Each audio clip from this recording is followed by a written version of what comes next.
جانور خریدنے جاتے وہاں ان کو لوٹ لیا جاتا. اب پتہ ہے کہ جانور خریدنے آ رہے ہیں, ان کے جیب میں پیسے تو ہوں گے. یہ خوف اور ہراس پھیلا ہوا ہے. تو جہاں جہاں ایسا ہو رہا ہے مہربانی کر کے احتیاطوں کے ساتھ جائیں. میں تو مشورہ دوں گا کہ اکیلے نہ جائیں, ہو سکے تو روشنی میں جائیں, بالکل سنسان سڑک پر نہ جائیں. صحیح. اس طرح کی جو آپ سمجھ سکتے ہیں کہ جہاں پر ڈکیتی پڑ سکتی ہے, چوری ہو سکتی ہے, کوئی ڈاکو آ سکتے ہیں, احتیاط کریں کہ بھائی اس پہ ایسے موقع پر جائیں یا اس انداز پر جائیں کہ نقصان کا اندیشہ کم سے کم ہو. اللہ پاک انہیں ہدایت دے. آمین. تو اس طرح کی چوریاں کر رہے ہیں اور کیا جواب کیا دیں گے اپنے رب کے حضور, کیا جواب دیں گے؟ آج تمہیں کوئی بھی نہیں دیکھ رہا, تمہیں کوئی نہیں پہچانتا, سوائے اس کے کہ جو تمہارا گروپ اور تمہاری گینگ ہے.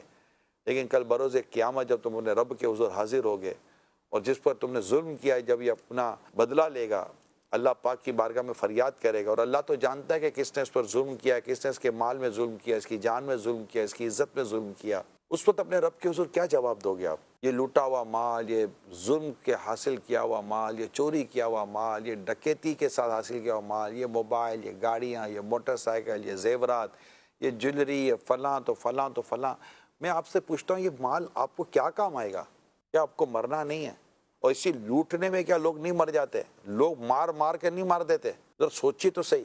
میں تو ان فیملی سے درخواست کرتا ہوں کہ جن کو یہ پتہ ہے کہ ان کے یہ جو گھر کے بڑے ہیں, یہ جو گھر کا آدمی ہے, یہ اس طرح مطلب کہ چوری کر کے لوگوں کو لوٹ مار کے مال لاتا ہے, ہم کو پتہ نہیں ہے, تو آپ دیکھتے نہیں ہو کہ لاکھوں لاکھ روپے کہاں سے لے کر آ رہا ہے, کہاں جاب کرتا ہے, کیا اس کی سروس کیا ہے, کیا اس کی ورکنگ کیا ہے, اس کا ہنر کیا ہے. اپنے گھر میں ہولڈر میں بلب تو لگا نہیں سکتا ہی ہے, لاکھوں روپے لے کر لا رہا ہے. اور اگر آپ کو پتہ ہے کہ یہ اسی طرح کا مال لا رہا ہے تو آپ سوچیں کہ آپ حرام کھا رہے ہیں, اپنے بچوں کو حرام کھلا رہے ہیں.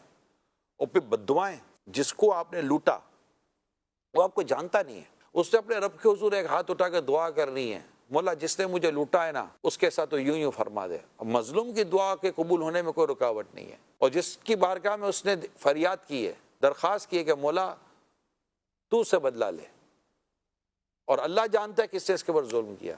یہ تھانہ کچہری نہیں ہے, یہ کچھ اس طرح کی جگہ نہیں ہے کہ جہاں مطلب کہ پرچہ کٹے گا, یہ ہوگا, تحقیق ہوگی, ڈھونڈا جائے گا, گواہ ڈھونڈے جائیں گے, تو جناب یہ تو یہ ملا ہوا تو وہ نہیں ملا ہوا. یہ وہ معاملہ ہی نہیں ہے.